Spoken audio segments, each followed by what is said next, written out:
muratwumviriza kuri ni drigue TV n'ubundi tukaba twagarutse rero kuri uwo munsi wa Mungu turi kumwe n'abasore bashika kuri 5 ndabaramukije amahoro y'Imana bane namwe nawe salama ego namwe amahoro y'Imana ego sawa ni sawa tumeze.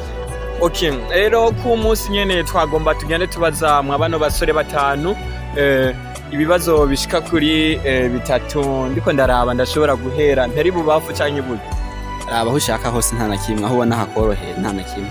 Okay ndahera iburyo ego muri minsi abajene benshi usanga bakunda wanashaka amafaranga benshi ugasanga bakunda abakobwa ndetse ugasanga benshi bafite ibintu byinshi bibamotiva none hamwebwe ni kihe kintu mushobora kuvuga ati mu buzima kiratumotiva kurusha ibindi byose urabanza kidondora kugira wumve uri karavuga.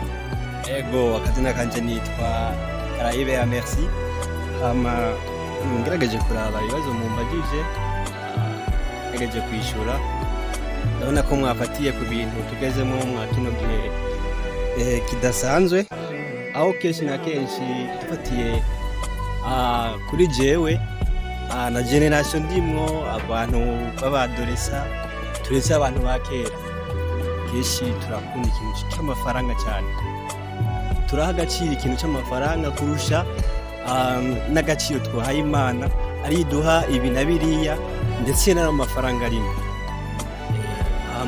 cya kabiri nuko agiye ubwanje nyuma y'ayo mafaranga ndaha agaciro Imana sinzi nk'abandi ikibazo cyanjye kigarukeye ishuri yanjye. Ego murakoze cyane murakoze aho mugenda muvuga muti turakunda Imana kurusha ibindi byose tubandanije hari undi mujene akurikira bisawa ni sawa ego namwe mwitwa gute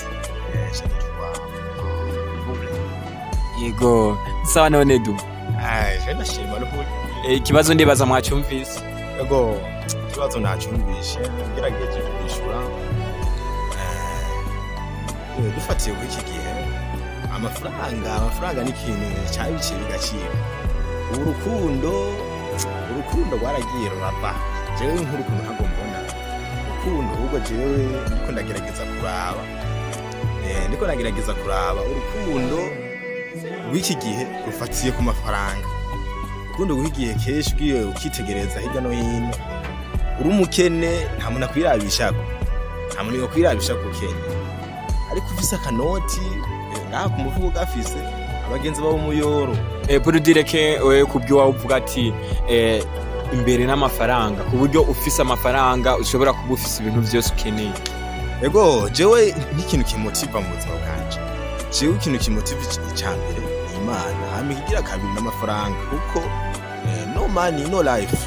Okay tumushimira ngaha vuze neza vuze ati cyambere ni Imana hagakurikira amafaranga kubera ngo iyo ufise amafaranga ufise byose. Ego tubandanije n'undi mujene ari ngaha twagendewe ni sawa ego ni sawa ego murameze neza cyane bimeze neza namwe mwitwa gute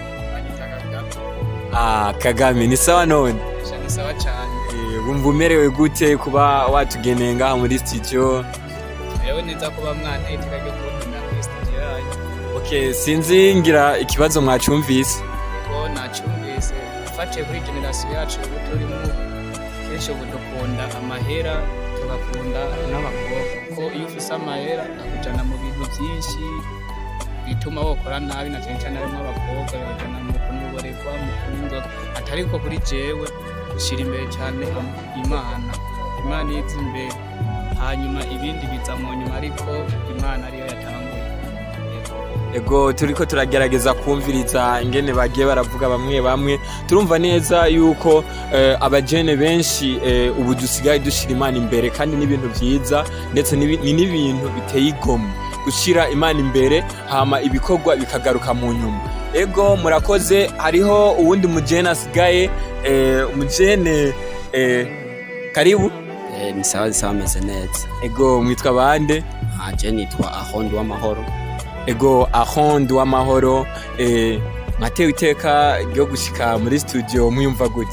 Numva neza, numva merewe neza cyane. Ego sinzi yuko ikibazo mwari mwacumvise sinzi ikibazo mwotisubiramo kubera hagiye haravuga benshi.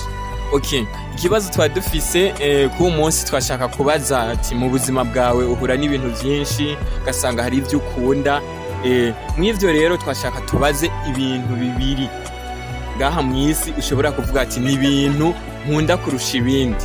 Ego twashaka rero tukubaze ibintu ubona yuko woshira imbere y'ibindi imbere yuko utora ibindi. Okay, urakoze cyane. Iki cyambere nkunda ndakunda amahera. Ndakunda amahera imbere ya byose. Havuye amahera nkaca nkunda abakobwa. Haba imbere y'ivyo mu nyuma maze gukora ivyo bintu cyasanga niyumviriye gusenga. Mu imbere ya byose manza gukunda amahera. Urakoze.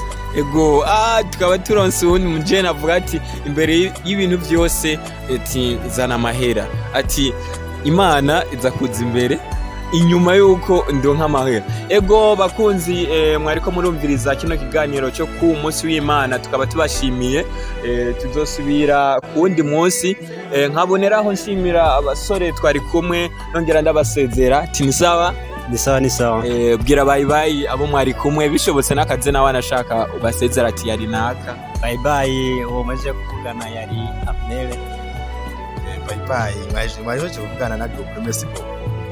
Bye bye mwari kumwe na Kagame. Bye bye mwari kumwe na ahondi w'amahoro. Ego mugire umunsi mwiza rero Imana ibafashe ibane namwe. Bye bye.